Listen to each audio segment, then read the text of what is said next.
Donald Trump's Treasury Secretary Scott Bessent testified before the Senate Banking Committee today as Americans continue to struggle with an affordability crisis. And for Bessent, things didn't exactly go well.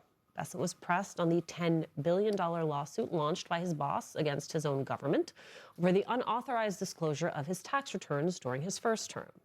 Take a listen to how Bessent justified what many see as a shakedown of the American taxpayer.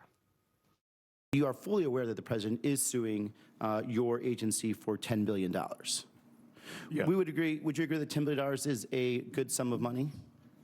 Yes, sir. Where would that be cut from? Let's say for some reason he actually wins that lawsuit. Where would that $10 billion come from? Again, it would come from... Process-wise. I'm not asking like your opinion whether it's right or wrong. It would come from Treasury. It comes from Treasury, which comes from the general fund? The Treasury general account. So taxpayers? Yes.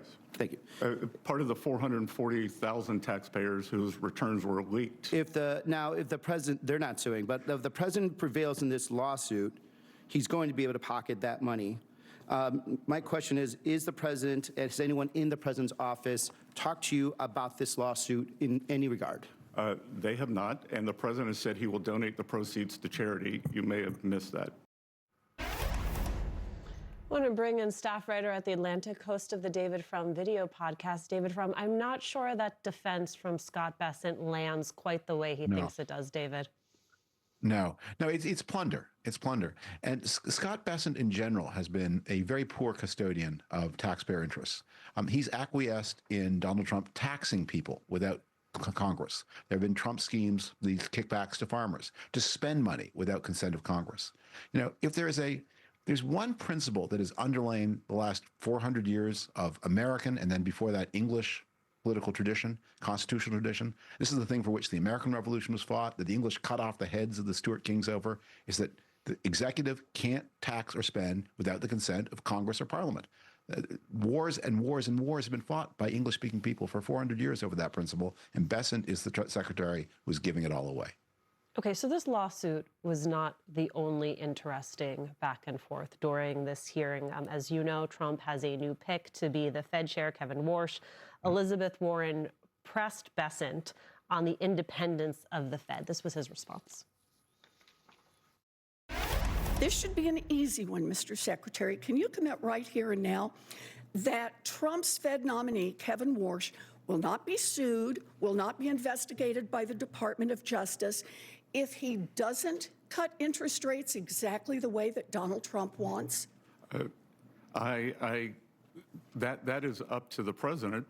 Can you commit that you will? I'm sorry. Can you commit that you will not hold up? He won't be sued if he doesn't drop interest rates. And he won't be criminally investigated. The president also made a big joke about you that I won't repeat.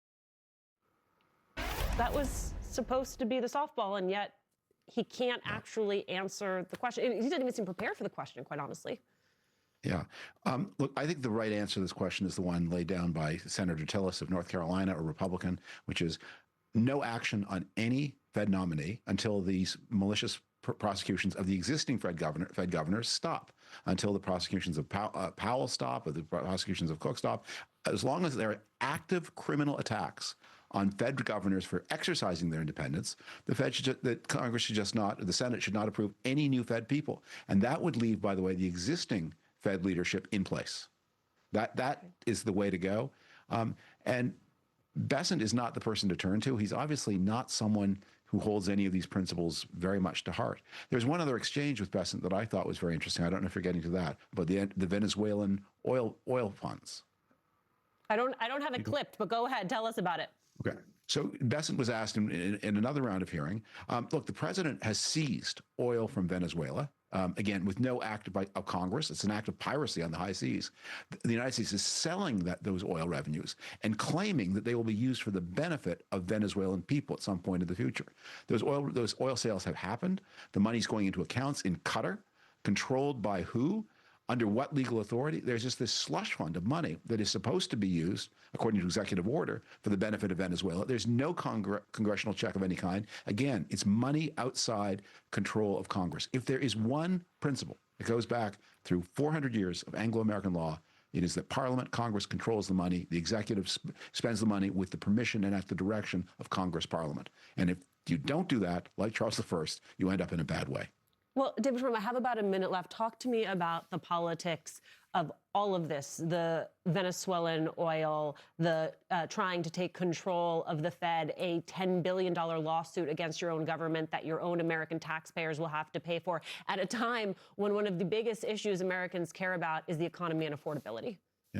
Look, Trump is losing some of the finger feel that he used to have for American politics. The ballrooms, the Greenland, the Kennedy Center. He's thinking about what interests him at a time when, unlike the first 3 years, in the first 3 years when he neglected his duty, in 2017, 2018, 2019, most people felt pretty good. And if the president was taking a holiday at public expense and stealing a little, they didn't care that much. Now he's stealing a lot. He's taking big holidays at public expense, and most people are not feeling good. David Frum, thank you so much for joining us, talking us through this. We're going to take one more quick break.